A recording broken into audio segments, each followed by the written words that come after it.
Mirko, tužan dan za sve nas, zar ne? 4 godine.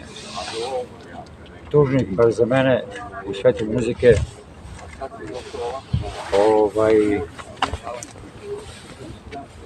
Kad su me pitali neke vaše kolege, pošto znaju da sam jako puno ispunjen svim stvarima u životu, da ti nešto nedostaje, da.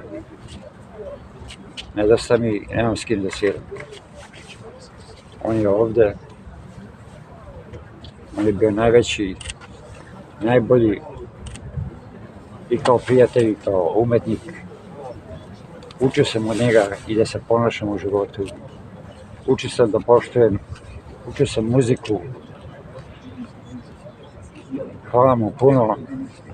Svake godine ću doći na ovaj dan da mu posvetim bar 5 minuta. I uvek kad dođem,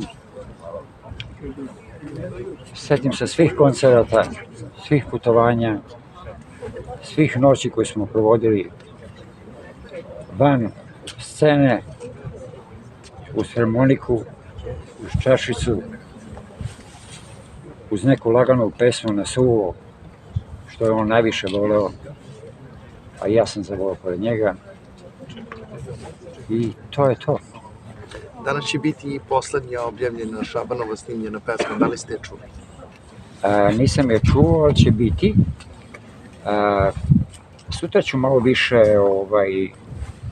u jednoj emisiji na televiziji Happy da malo pričam, s obzirom da je malo hladno. Eto, porodici Šalović saučešće veliko po 4. put.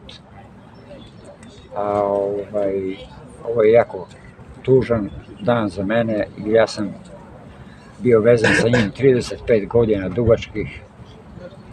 Uz njega sam se i smeo i plakao.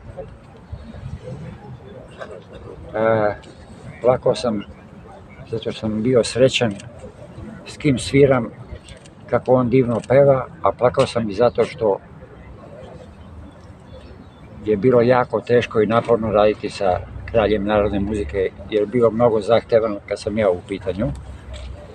Da nije bio takav, verovatno ne bi postigao ja ovo da budem danas Mirko Kotić. Hvala. Hvala. Živi.